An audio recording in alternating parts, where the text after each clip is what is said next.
এই শুনেন ভাবি, আগামী এক সপ্তাহ কারেন্ট থাকবে না, যেভাবে হোক মানায় নিয়েন। কি বলতেছেন ভাবি? এক সপ্তাহ কারেন্ট থাকবে না? পরশুদিন কারেন্টের সমস্যা, আজকে পানির সমস্যা, এরকম হলে তো আপনার বাসায় থাকা যাবে না। আপনাদেরকে কে থাকতে বলছে? ভালো না লাগলে চলে যান, আমরা তো আপনাদেরকে জোর করে রাখতেছি না। এটা কেমন ব্যবহার ভাবি? এর চেয়ে ভালো ব্যাপার না আমি জানি না, যেটা বলছি ওইটা একটু মাথায় রাখলেই হবে। আচ্ছা ঠিক আছে ভাবি, আপনার ভাই আসলে বলবো। ঠিক আছে, বলে দিয়েন।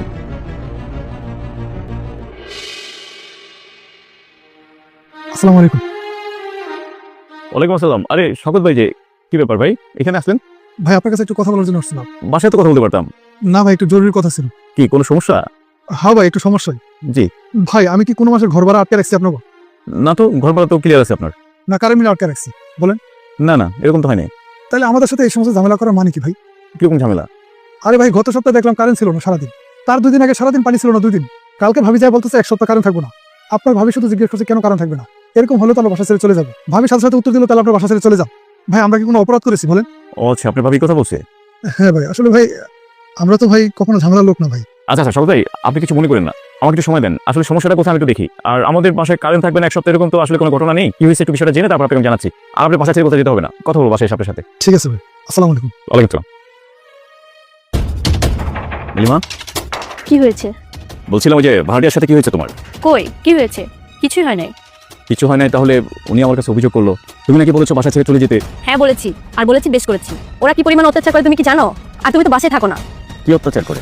কি অত্যাচার মানে? আমার বাসায় সেদিনকে পেঁয়াজ শেষ হয়ে গেছিল, ওনার বাসায় গিয়ে বলছিলাম ভাবি 2টা পেঁয়াজ থাকলে দেন তো, ডাইরেক্ট মুখের উপর না করে দিল। 2 দিন আগে ওনার ফ্রিজে আমি মাংস রাখতে গেছিলাম, সেখানেও আমার কথা শোনা দিল।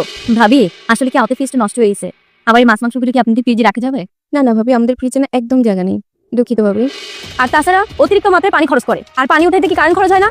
প্রত্যেকটা মাসে কারেন্ট বিল অনেক বেশি আসে, সেই জন্য আমি বলেছি এরকম হলে আপনারা থাকতে পারবেন না। কোথায় সমস্যা আমি বুঝতে পেরেছি। নিজে ভালো হলে তার সবকিছু ভালো হয়, আর নিজের ভিতরে যদি খারাপই থাকে তার চারপাশে এবং সর্বকিছু তার খারাপ মনে হয়। তার মানে কি তুমি কি বোঝাতে যাচ্ছ আমি ভালো না? না, আমি তোমাকে খারাপ বলছি না, তোমার কিছু ব্যবহারকে আমি খারাপ বলছি। সে তোমাকে পেঁয়াজ দেয় না দেখে, তার ফ্রিজে তোমার মাংস রাখে না দেখে, তুমি একটা জিনিস চেয়েছো সেটা দেয় না দেখে তুমি তার সাথে দুশ্মনী করছো। এটা কি ঠিক? এই যে আমাদের এখানে যতগুলো ভাড়াটিয়া আছে তাদের প্রত্যেকের নিজস্ব বাড়িঘর আছে, তারা যেখানে থাকছে যে কোনো প্রয়োজনে থাকছে, এমন না যে তারা আমাদের কাছে ফাও থাকছে। প্রত্যেক মাসে ভাড়া দিচ্ছে, প্রত্যেক মাসে কারেন্ট বিল দিচ্ছে, প্রত্যেক মাসে পানির বিল দিচ্ছে, সবকিছু তো তারা পরিশোধ করছে। তাদেরকে বিনা কারণে তাদেরকে দোষারোপ করতে হবে কেন? এই যে পাশে করে যে ভাড়াটিয়া যে আমাকে অভিযোগ করলো, এই 6 মাসের মধ্যে তুমি 3টা ভাড়াটিয়া চেঞ্জ করছো কেন? মানে তোমার যাকে ভালো লাগবে তাকে তুমি রাখবে, আর যাকে ভালো লাগবে না তাকে তুমি রাখবে না, তাকে তুমি মানে তারাই দিবে, এরকমই তো তোমার বিষয়। একটা কথা মাথায় রাখবে যে আমি যদি ভালো হই আমার চারপাশে সবকিছু ভালো হবে। নিজেকে ভালো করো। তুমি এমন কিছু হয়ে জানায় যে ঢাকা শহরে তোমার বাড়ি আছে দেখে তুমি মানুষের পেয়ে অত্যাচার করবে, তুমি বড় একটা কিছু হয়ে গেছে এরকম তুমি ভাববে, এটা ভাবার কিছু নেই। ঠিক আছে? মানুষের নিঃশ্বাসের বিশ্বাস নেই, যে কোনো সময় মানুষ মরে যেতে পারে। এই ধরনের কথা ভাবার কিছু নেই। মানুষের সাথে ভালো রীতিনীতি রাখো, ভালো ব্যবহার করো, মানুষের থেকে ভালোবাসা নাও, মানুষকে ভালোবাসো। আমি এটা আশা করবো তোমার কাছ থেকে। ঠিক আছে।